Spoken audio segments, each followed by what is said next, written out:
Welcome to another episode of the Rediscovery channel, where each week, myself, Stilker, and my good friend Ivor, we look at a different topic that the other person may or may not have heard of before.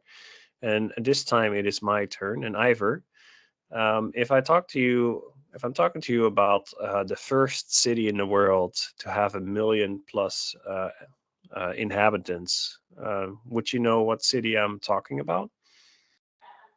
I feel like I should know this, but I don't. So Okay, yeah. well, maybe here's another pointer. It's the same city that was the first one to build a sewage system, parts of which are still in use today. Um, is it? I'm gonna say either in use today. So that means it probably is not in the Harappan. Probably not one of the Harappan Mohenjo-daro cities.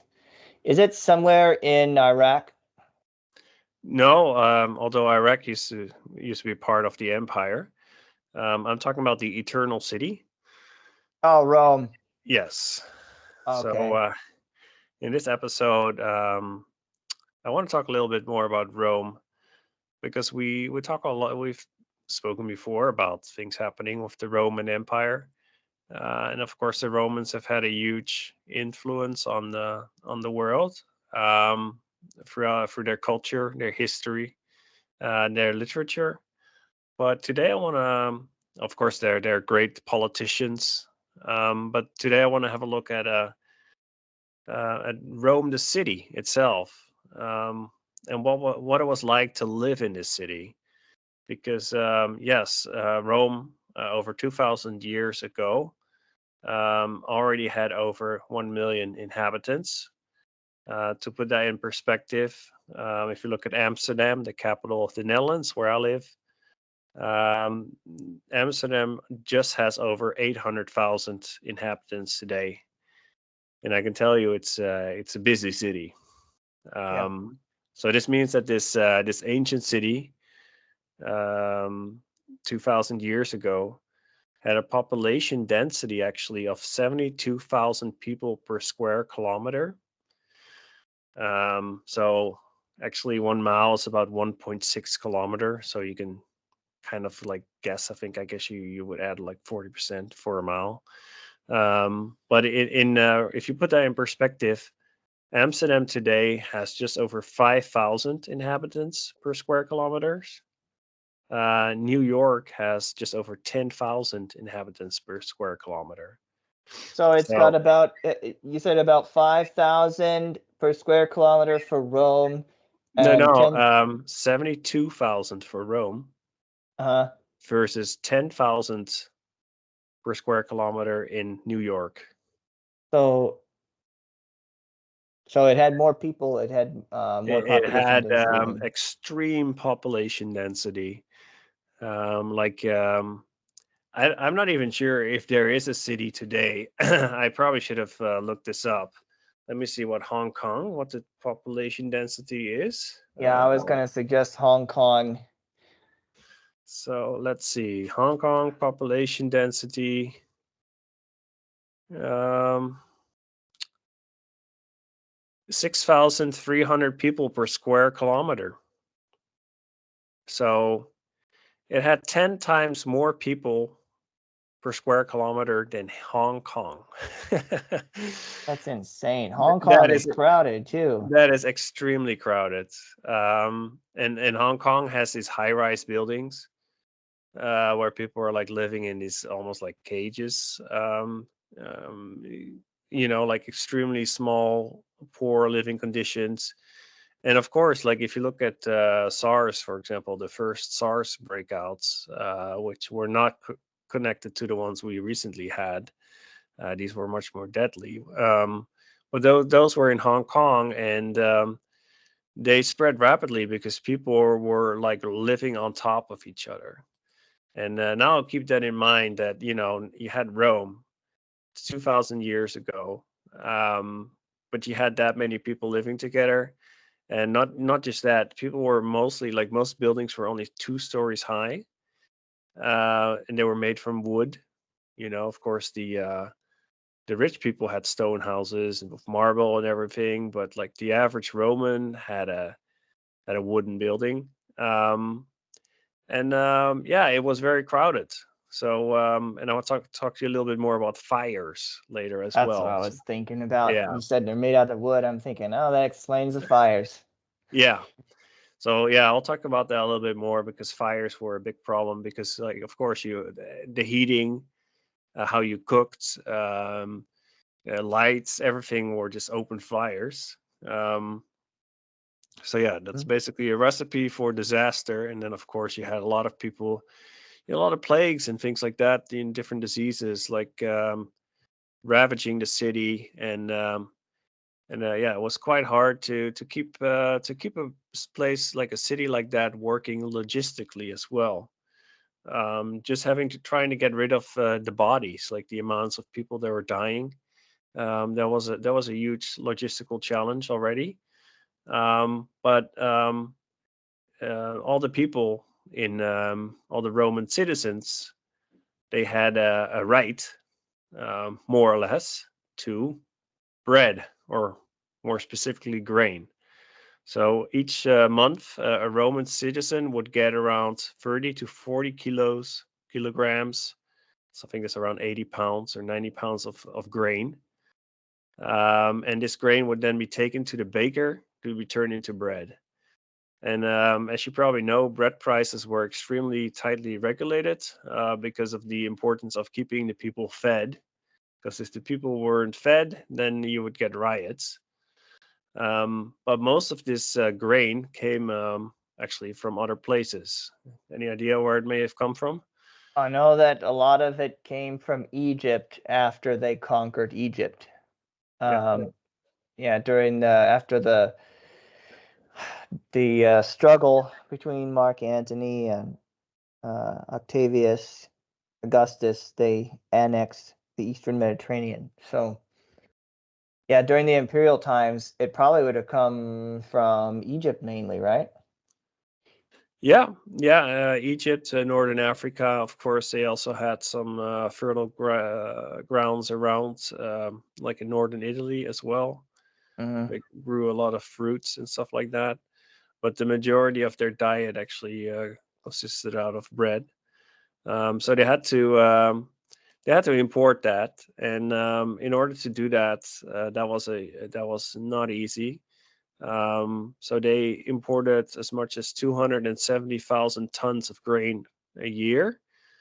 Now, actually, with like a modern transportation ship, like the biggest mega container ship, can carry around 200,000 tons by itself. So that would be like two of those mega ships, I guess, would cover Rome for a year, just food wise. However, like the average Roman ship there would only carry around 80 to 150 tons. So you're talking like 2,500 to 3,000 ships a year just for the grain that would have to go to the city.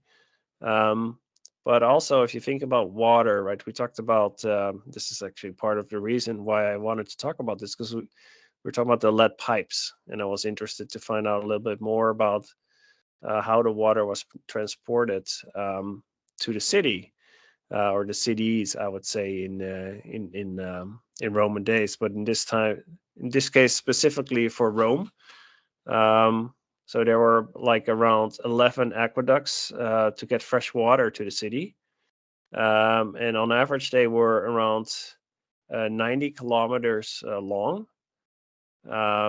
So that is, I think, around 60 miles or something like that. And because they didn't have any like big pumps, so like we transport water nowadays just by putting pressure on it and then squeezing it through pipes. But rather they would find like lakes that were somewhere around 80, 100 kilometers away, 60 miles, maybe 70. And those would be like 600 to 700 meters higher or more elevated, like on a higher elevation than the city. And then they would have to spread the difference in slope across the entire distance. Um, and Yeah, so actually, a fun fact is you see a lot of these beautiful aqueducts. I'll include some pictures in the video, but a lot of the majority of these water roads, transportation roads, they were actually underground. And the aqueducts with the arches actually make up around just around 12% of the total distance.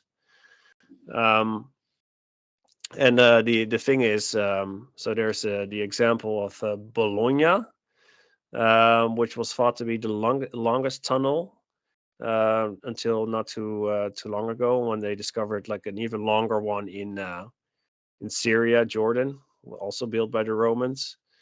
But the Bologna one was 91 kilometers long, so about 60 miles. And this meant that they tried to stick to around 5 centimeters, so about 2 inches of slope for each kilometer. So for each zero point 0.6 miles, uh, roughly. So yeah, I'm not probably, but So that's roughly right. So the that water came straight out of the lakes. yeah, yeah, they did, Was but they would have like this tiny level of inclination, or whatever the reverse of inclination is, like the tiniest level of drop for like each mile, and the drop is so slight in many cases that it would be hard to do it nowadays, even with nowadays technology. It's not something that you could just easily do. And the reason is that it wasn't always the same inclination. Sometimes it would be a bit more steep, depending on the terrain and the area. Mhm. But they didn't want the water to flow too slow. But they also didn't want it to flow too fast, because if it runs too fast, the water actually ends up damaging the aqueduct in the long run. Yeah. Um, so yeah, so they use this tool called a groma, which I thought was interesting. It's basically like a cross that you put horizontally with four weights on each end of the cross to keep it balanced, and then it would be pointed to like a helper who would stand in a distance with a stick to try and to calculate the slope, which is, I think, not completely unlike what you see nowadays sometimes when they're like measuring up sites for construction. Surveying. Yeah, surveying, exactly. But yeah, they would like cut through like solid parts of like mountains, and still keep like underground, and you still keep this gradual decline, to get the water flowing all the way to Rome. So yeah, that's how they got the water all the way in, because otherwise there's no way there would have been fresh. Everybody would have died from disease. You need to get fresh water out of some mountain lake far, far away. Um, so then, people, they had to eat. They had to drink. They also had to poop. Um, Mm. and when you had to go to the bathroom in Rome, people didn't have their own bathrooms, but rather they had like shared bathroom buildings where you'd have like 30 holes in a row cut out in marble, where everybody would like come together to socialize as they were pooping. Yeah, so this was like a place of networking, and a way of socializing with people. I guess nowadays you'd be maybe on the toilets doing socializing on like Twitter or something like that. But That is not something I want to do when I'm in the bathroom. I remember when I was in college, there were some people that they used to like to converse when they're sitting on the toilet, and I just thought that was very annoying. I mean, irregular. Like, dude, you're like. Any rate, I don't want to be too vulgar, but it still goes on. There's some people that still view it that way as a social time, and for me, that's definitely not the case. But apparently, that mentality still persists in some parts of the world. yeah, Yeah, but the technology of it always is amazing because this was before they had like electricity and like steam pumps and things like that.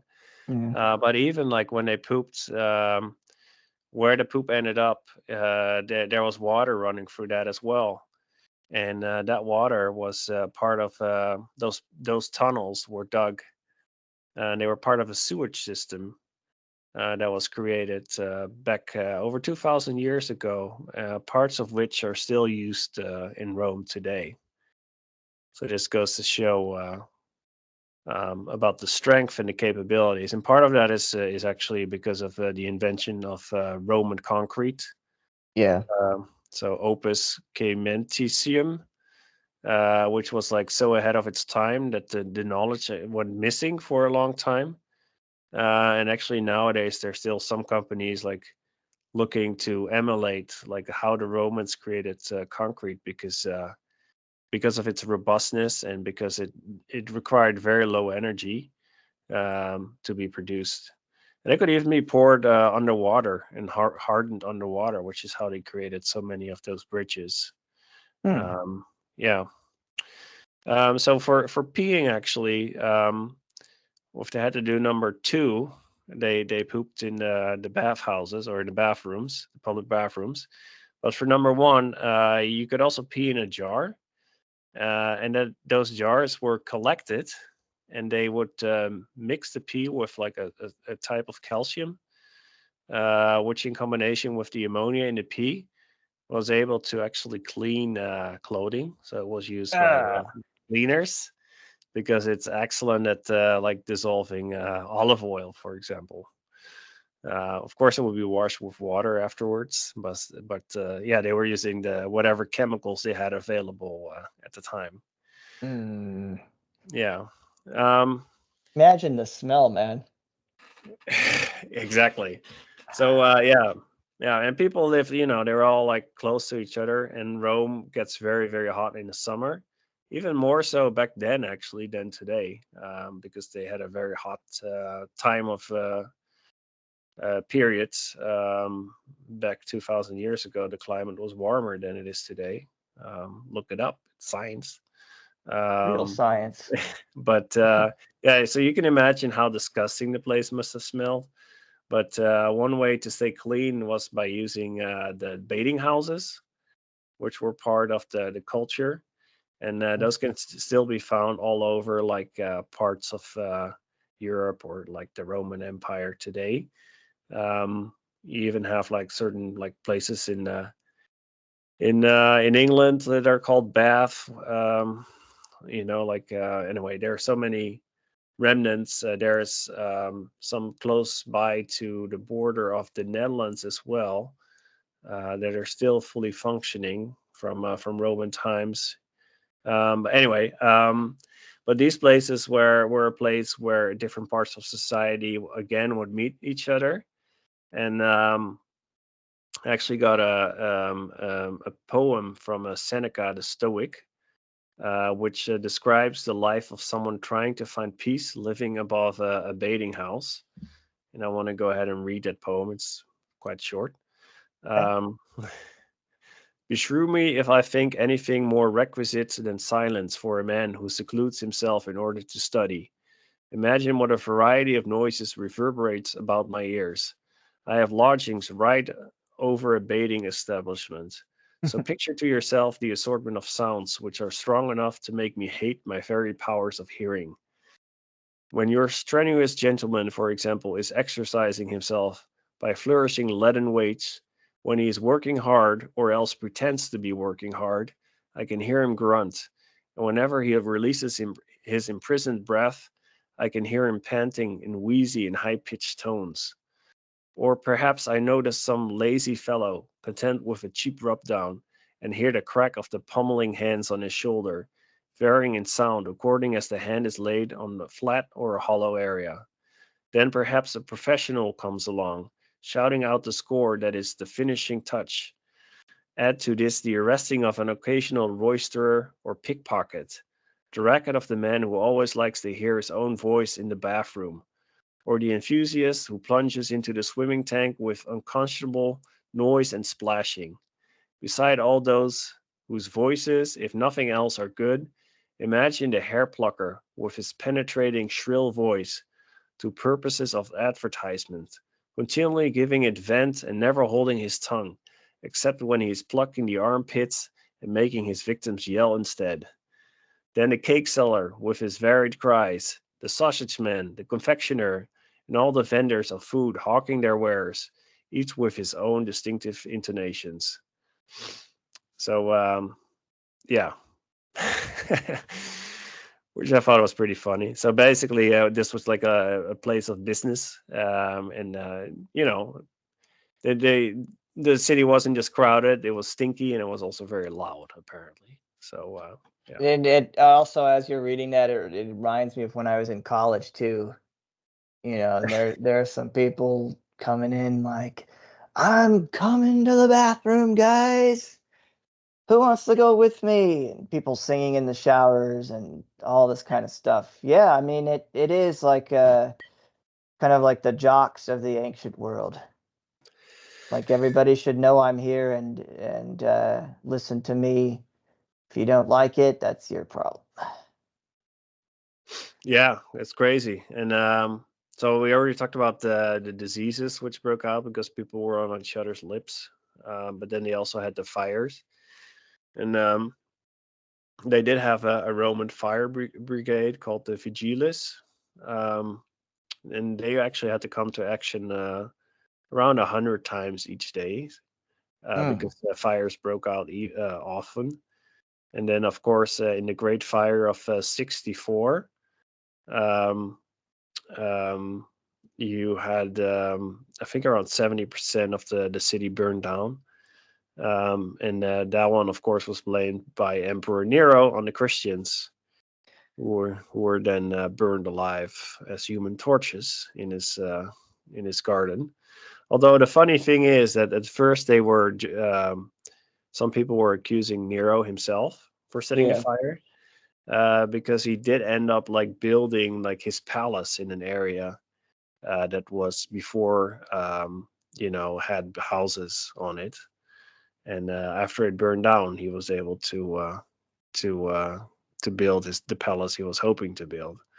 So yeah, um, Yeah, I heard that theory that somebody wanted to build some nice new buildings and they had to get rid of these lower class housing, and kind of now that you mention it, it kind of reminds me of what relatively recently happened in Hawaii same. where Yeah, I had to think of yeah, that as well. Yeah, that's which the whole thing, if I read about Roman life, day to day life, like their lives were not that different from our lives. right. Like they were not that all that different in many regards. And I've been rewatching Seinfeld recently. Like, and I was thinking, like, some of like the things they describe, like the baiting house and stuff like that. Like that could be in a Seinfeld episode, be something. You Right. have the guy that's doing the push-ups or whatever, doing the weights and exaggerating. And there's so many of these, yeah, so many Jocks. things that well, like, yeah, it could be a modern city like New York. Um, but yeah, so the Vigiles were they actually had like a rudimentary device for taking out fires with like some pumps on it. You have the hand pump, and then they had some pressure. Um, and they also would like be able to knock down buildings to create areas where the fire couldn't spread. But first they were the slaves that ran those. Later on, there was like a military unit, and eventually it would become Roman citizens who would yes be part of these fire stations around the city, and that would patrol the streets of Rome every night, and also did some policing to ensure public order. So not a completely unlike fire brigade today. Um, what I also find interesting is that, for example, around the bathhouses, is that a lot of people complain about thievery and theft, and like the people with money in Rome, they had like big houses, like they would build walls around their houses Mm-hmm. because apparently crime was rampant. And a lot of people would like complain because they would go to the bathing house, and then when it was time to leave, their clothes would be stolen. So there's a lot of crime happening in the city, which again could be New York today. So or any other place. I Um, think New York is probably worse as far as crime goes. I don't know. It sounds like they had it pretty bad. But interesting thing about there was this. Have you ever heard of this businessman called Marcus Crassus? That was one of the guys that was involved in the Civil War, right? So, Yeah, the myth is that in the end he was involved in the Civil War, and I think in the end he fled east, and the Persians they killed him by making him drink liquid gold. That's the myth, at ah, least.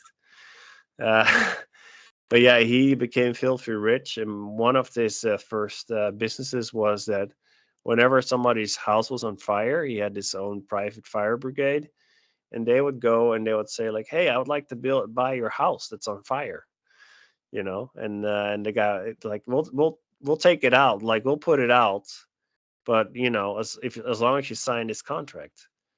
And oh, so the ancestor of BlackRock, basically. yeah, well, they would sell their houses for like pennies on the dollar, and then they would try to save the house. And then if they saved the house, then they would sell it back to them. Like, you paid 1,000, oh, you can get it back. It's gonna cost you 10 though.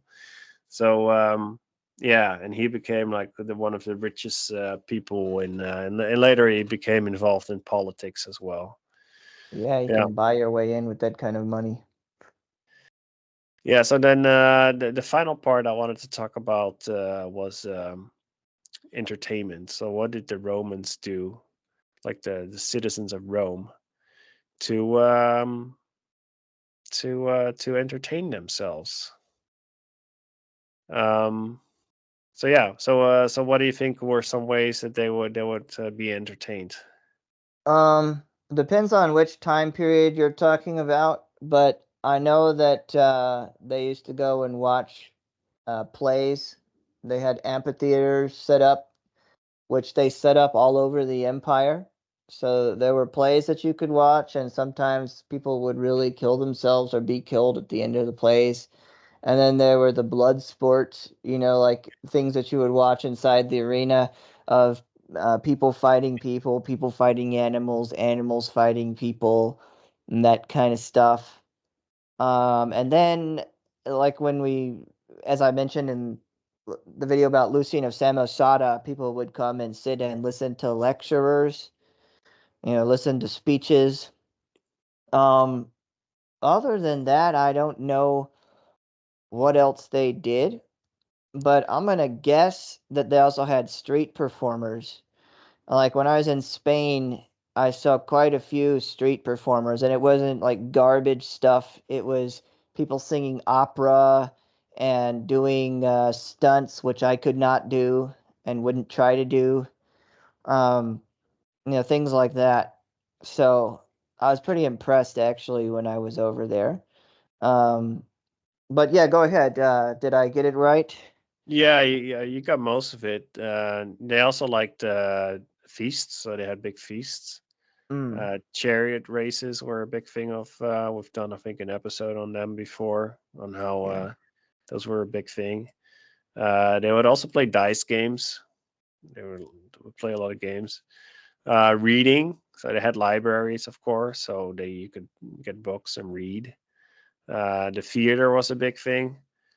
But I did get like a short description of the Roman historian Suetonius, Mm, who in the year 39 describes the games that were organized by Julius Caesar, because of course you had bread and games, right, with Circus Maximus and yeah, bread yeah. circuses.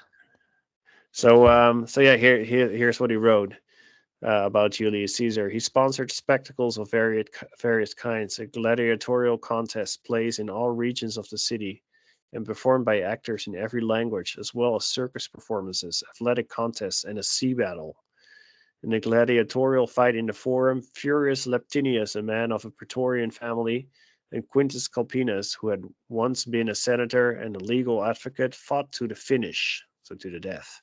The Hmm. children of the princess of Asia and Bithynia performed a Pyrrhic dance. During the plays, the Roman knight Decimus Laberius performed in a mime he himself had written, and when he was given 500,000 sesterces and a golden ring, he left the stage and crossed the orchestra to take a seat in the 14 rows. For the circus races, the area of the circus itself was extended at the either end, with a broad canal surrounding the circuit. Here the noblest young men made displays with 4-horse and 2-horse chariots, and by jumping between pairs of horses. Two squadrons, one of older and one of younger boys, performed the Troy game. 5 days of animal fights were provided. For the final one, two battle lines were drawn with 500 foot soldiers, 20 elephants, and 300 knights assigned to each side. And so that there would be more space for the encounter, the central barriers were removed, and in their place, two camps were set up, one facing the other. In a temporary stadium constructed in an area of the Campus Martius, athletes competed for 3 days in a sea battle, which took place on a lake excavated in the Lesser Codeta. Ships with 2, 3, and 4 bank of oars from the Tyrian and Egyptian fleets engaged, manned by a huge number of fighters. Drawn by all these spectacles, a vast number of people flooded into Rome from every region, so that many of the visitors had the large tents put up in the streets or along the roads. And the crowds were so great on a number of occasions that many people were crushed to death, even including 2 senators. Hmm. Yeah. So, yeah. Anyway, so they had a lot of entertainment happening. Um, I thought it was interesting just to get a bit more understanding of like what life was like for day to day Rome and living in Rome, the eternal city. And I think I got somewhat of a glimpse into it, but I think there's probably a lot more to be said. Um, but I think a lot of it is it's very, you know, like if you look at the technology they had, it's amazing, and you know, I think we resemble the Romans more than anything than we know. Like I think, especially the U.S., I think is in many ways like the successor of the Roman Empire. Um, and that is fascinating, and I think it's frightening at the same time because I see a lot of analogies also when it comes to like this whole entertainment side of things, keeping the people entertained. I think there's so much focus on entertainment in our today's world as well. Um, where I think that sometimes, like, yeah, maybe we're going the same way as the Roman Empire. Um, yeah. Anyway, that was my story of today. Um, any other questions from your side, Ivor? I agree, Stilgar, what you say about the resemblance to the Roman Empire. And one thing you have to remember is um, most of Western Europe and a good chunk of Eastern Europe were underneath the Romans for such a long time, um, and were Romanized. And since the empire fell, at least in the West, European men have been trying to recreate the next Rome. There have been quite a few attempts, like for example, you had the Holy Roman Empire, which was a Germanic organization. And then, of course, before that, you had the Empire of Charlemagne, where he was actually crowned as the Emperor of the Romans by the Pope. Um, and then you have like Russia, where the Tsar is really just their way of saying Caesar. Although the Russians, they borrow a lot more from the Byzantine Empire. They're kind of course, the Byzantines were also Romans, but it was late stage Romans and it was more Greek oriented. the architecture and costuming had changed quite a bit. But you can see a lot of that in the Russian civilization even to this day. And I think the United States is more like the Western Roman Empire. And, we even have like Latin writing on our money and a lot of symbols and borrowed from the Roman Empire. Like the eagle is our official bird, and a lot of the heraldry is the same. And then if you look at this, not the same, but similar, you look at different state seals and stuff, you'll see like Roman gods again. Um, so yeah, it is kind of, I think it's in our DNA to some extent. If you're somebody who is mostly or completely European descended, very likely, I'd say higher than 50% chance you had at least some ancestors that were part of this empire. And I know I did, because I have some ancestry from France, and that was a big province in the Roman Empire. But yeah, and you can also use that as a predictive tool. And we look at how long the empire lasted and what it all went through before it burned out completely. And you can see, I've been noticing for years here in the United States that we're burning out in a similar way. Um, and it's going much faster. And the Romans, they had a lot of civil wars. I don't even know how many. In the United States, we had one. And if we have one more, that's it. Country's gone. Um, and I think it's not going to last as long as the Roman Empire did. I mean, I hope so, but just the way that things are going, I don't think so. It looks a lot like we're in late stage Western Roman Empire type territory, especially with the invasion, the demographic change that's going on. Like one thing that happened with the western side of the empire is these Germanic groups were allowed to move in and just settle an area. And of course, at first they were kind of allowed to move in, and the Romans were more busy fighting internal politics and everything. But then it got to the point where they couldn't stop them from moving in, so they just started giving them titles and everything, and you would change whole regions of the empire by doing that. And we see that similar kind of thing in play here. So yeah, I mean, history does kind of repeat, not perfectly repeat. I guess it's better to say that it rhymes. But yeah, basically, I agree with you. I see what you're saying. I've always seen the Roman Empire as like a predecessor culture, and as well as ancestors. So I've never had a problem identifying with them. I always have. But I guess now you see it too. So yeah, I guess there we Yeah. go. All right. Well, if I think I'll close it off with that. Mhm. Maybe if you liked the video, give us a like, subscribe, share it. Appreciate any feedback, comments. Other than that, we hope to see you in the next video. All The right. next one. Yeah, good one, Stilgar. Good Bye, choice. Tyler.